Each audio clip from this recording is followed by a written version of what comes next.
مولانا روم رحمۃ اللہ علیہ فرماتے ہیں دید مجنو راج کے صحرا نورد، مجنو کو ایک مسافر نے دیکھا جو صحرا میں سے گزر رہا تھا، درمیان بادیا بنشست فرد، کہ اس تنہائی میں مجنو اکیلا بیٹھا ہوا ہے، کردہ صف ریگ انگشتاں قلم، اس نے ریت کو صفحہ بنایا ہوا ہے اور اپنی انگلی کو اس نے قلم بنایا ہوا ہے، میزند با اشک خونی ای رقم، اور وہ اس ریت کے اوپر کچھ لکھ رہا ہے بیٹھا ہوا۔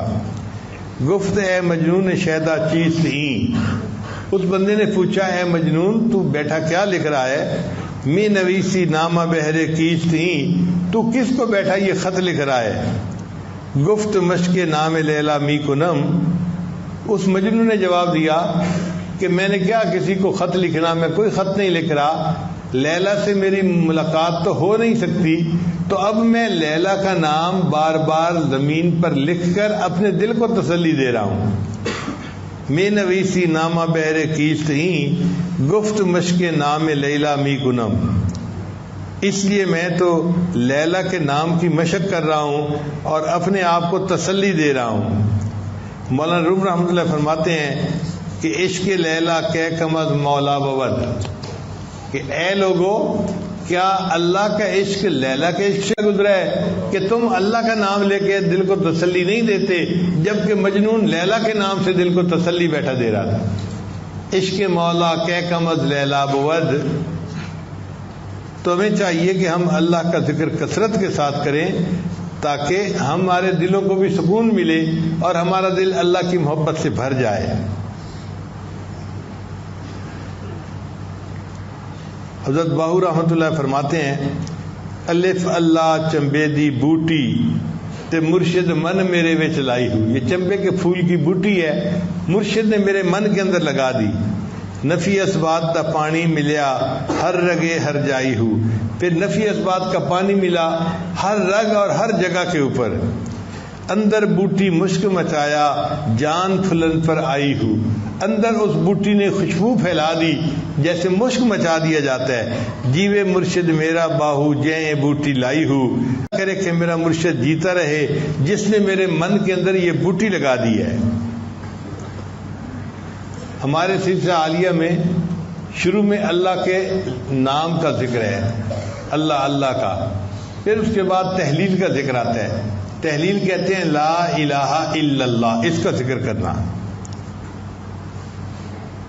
یہ جو تحلیل ہے نا یہ اللہ کو بہت پسند، اس لیے جو بندہ لا الہ الا اللہ پڑھتا ہے اگر اس کے 100 سال کے گناہ ہوں گے تو اللہ تعالیٰ سارے گناہوں کو معاف فرما دیتے ہیں۔ حدیث مبارکہ میں ہے کہ ایک صاحب تھے دہیہ کلبی، قبیلہ بنو کلب کے یہ امیر تھے، یعنی سردار تھے، اور حضرت جبرائیل علیہ السلام نبی علیہ السلام کی خدمت میں جب حاضر ہوتے تھے تو ان کی شکل میں اکثر آتے تھے۔ ایک مرتبہ یہ نبی علیہ السلام کو ملنے کے لیے آئے تو جبرائیل علیہ السلام نے آ کے بتایا اے اللہ کے نبی صلی اللہ علیہ وسلم دہیہ کلبی آپ کو ملنے کے لیے آ رہے ہیں، تو نبی علیہ السلام نے کھڑے ہو کے استقبال فرمایا۔ انہوں نے کلمہ پڑھا اور رونے لگے۔ نبی علیہ السلام نے پوچھا دہیہ کلبی رو کیوں رہے ہو؟ اے اللہ کے حبیب صلی اللہ علیہ وسلم آپ کے آنے سے پہلے ہم تو جانوروں جیسی زندگی گزار رہے تھے، میری عمر 60 سال ہو چکی ہے اور میں نے 60 سال میں کوئی ایسا گناہ نہیں جو نہ کیا ہوا ہو، گناہوں میں، ظلم میں، برائی میں میری زندگی گزری۔ اور پھر یہ کہ مجھے اپنے گھر میں بیٹی کا پیدا ہونا اچھا نہیں لگتا تھا، لہذا پورے قبیلے میں اگر کہیں بھی کوئی لڑکی پیدا ہوتی تو میں معصوم بچی کو جا کے لے لیتا تھا اور اس کو زندہ قبر کے اندر دفنا دیا کرتا تھا۔ میں نے اپنے ہاتھوں سے 100 معصوم بچیوں کو زندہ دفن کیا ہے۔ اب میرے گناہ آپ اندازہ لگائیں کتنے ہوں گے کہ 60 سال میں نے باقی گناہ بھی کیے اور میں نے 70 بچیوں کو بھی زندہ دفن کر دیا۔ آپ کے تشریف لانے سے ہمیں احساس ہوا کہ ہم کتنے بڑے بڑے گناہوں میں مبتلا تھے۔ تو جبریل سامنے آ کر بتایا، اے اللہ کے نبی وسلم دیہ قلبی کو بتا دیجئے کہ اللہ تعالیٰ نے یہ فرمایا ہے کہ کلمہ پڑھنے کی وجہ سے تمہارے 60 سال کے گناہوں کو بھی معاف کر دیا اور 70 معصوم بچیوں کے قتل کو بھی میں نے معاف کر دیا۔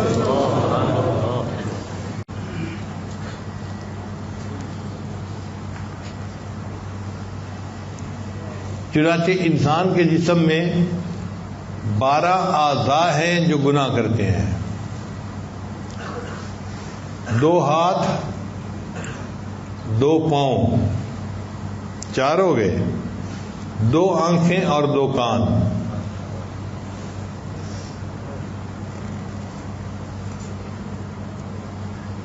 تو یہ کتنے ہو گئے؟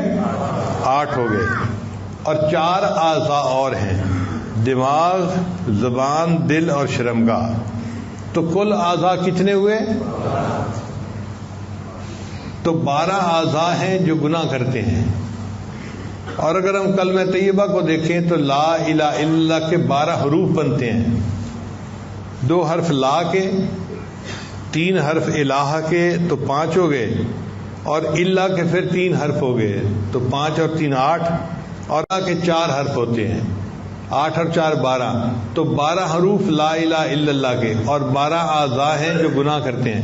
لہذا جو بندہ لا الہ الا اللہ کی کثرت کرے گا، اللہ 12 اعضاء سے کیے ہوئے گناہوں کو معاف فرما دیں گے۔ بعض علماء نے لکھا کہ نہیں، سال کے 12 مہینے ہوتے ہیں، لہذا جو بندہ لا الہ الا اللہ کا ذکر کثرت کے ساتھ کرتا ہے، اللہ تعالیٰ پورے سال میں کیے ہوئے گناہوں کو معاف فرما دیتے ہیں۔ بعض علماء نے لکھا کہ جہنم کے 7 دروازے ہیں، لہا 7 ابواب، قرآن مجید میں ہے، اور کلمے کے بھی 7 الفاظ ہیں، لا الہ الا اللہ 4 لفظ یہ ہو گئے، محمد الرسول اللہ 3 یہ ہو گئے، 4 اور 3۔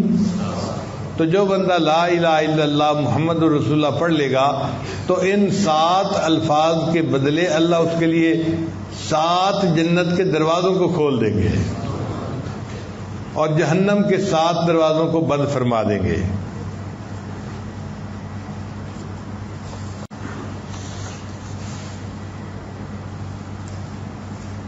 اس کلمے کے 2 حصے ہیں، لا الہ الا اللہ یہ توحید کا پیغام ہے، اور محمد الرسول اللہ اس میں رسالت کا مضمون ہے۔ لا الہ الا اللہ کو کہتے ہیں نفی اثبات، نفی کہتے ہیں انکار کرنے کو، اور اثبات کہتے ہیں تصدیق کرنے کو، مان لینے کو۔ تو نفی اثبات کیوں کہتے ہیں؟ کہ لا الہ نفی ہے اور الا اللہ اثبات ہے، تو لا الہ الا اللہ نفی اثبات بن گیا۔ اس کا مقصد یہ کہ اے لوگو، مخلوق سے کٹو، اللہ سے جڑو، پھر اللہ کی نسبت سے مخلوق کے ساتھ جڑو، کہ تم مخلوق سے تعلق توڑو، اللہ سے جوڑو۔ چنانچہ اللہ رب العزت ارحم الراحمین ہے، بہت رحمت فرمانے والے ہیں۔ جو بندہ اللہ سے جڑے گا پھر اللہ تعالیٰ اس پر اپنی خصوصی رحمتیں نازل فرمائیں گے۔ اور نبی علیہ الصلوۃ والسلام کو اللہ نے رحمت للعالمین فرمایا ہے کہ جہانوں کے لیے اللہ نے ان کو رحمت بنا کر بھیجا۔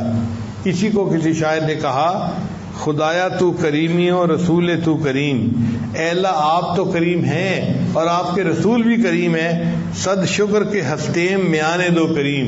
اللہ کا شکر ہے کہ میرا معاملہ 2 کریموں کے درمیان ہے، ہم محبوب صلی اللہ علیہ وسلم بھی کریم اور اللہ تعالیٰ بھی کریم، لہذا یہ دونوں کریم جو ہیں قیامت کے دن میرے اوپر مہربانی فرمائیں گے اور مجھے جہنم کے عذاب سے بچا لیں گے اور میرے لیے جنت میں جانے کا راستہ ہموار فرما دیں گے۔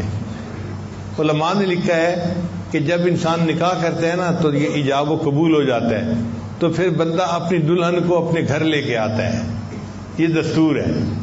ایمان جو ہے نا یہ بھی ایجاب و قبول کی مانند ہے کہ بندہ اللہ کو اپنا رب مان لیتا ہے اور بندے اور اللہ کے درمیان ایک رشتہ جڑ جاتا ہے۔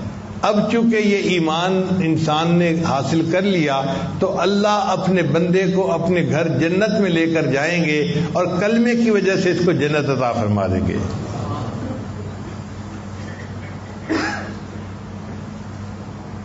اللہ تعالیٰ بہت کریم ہے، بندے کے گناہوں کو معاف کرنے والے ہیں. میاں محمد بخش رحمۃ اللہ فرماتے ہیں ایک گناہ میرا ماں پہ ویکھے تو دیوین دیس نکالا, کہ ماں باپ میرے ایک گناہ کو دیکھتے ہیں تو گھر سے ہی نکال دیتے ہیں بندے کو کہ تو نے یہ گناہ کیوں کیا. ایک گناہ میرا ماں پہ ویکھن تے دیوین دیس نکالا, تے لکھ گناہ میرا اللہ ویکھے تے وہ پردے پاون والا. اور لاکھ گناہ میرا اللہ دیکھتا ہے اور اللہ بندے کے گناہوں پہ پھر پردے ڈال دیتا ہے. وہ کتنا کریم پروردگار ہے.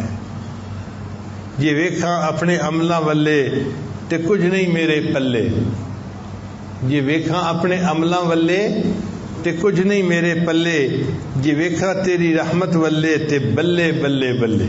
اے اللہ اگر آپ کی رحمت کی طرف دیکھیں تو پھر اس رحمت کا تو کوئی کنارہ ہی نہیں, اس رحمت کا تو کوئی ٹھکانہ ہی نہیں. اور قیامت کے دن اللہ اپنی بھرپور رحمت کا اظہار فرمائیں گے. وَكَانَ بِالْمُؤْمِنِينَ رَحِيمًا. قرآن مجید میں اللہ فرماتے ہیں اللہ تعالیٰ قیامت کے دن پوری رحمت کے ساتھ بندوں پر توجہ فرمائیں گے اور ان کے گناہوں کو معاف فرما دیں گے.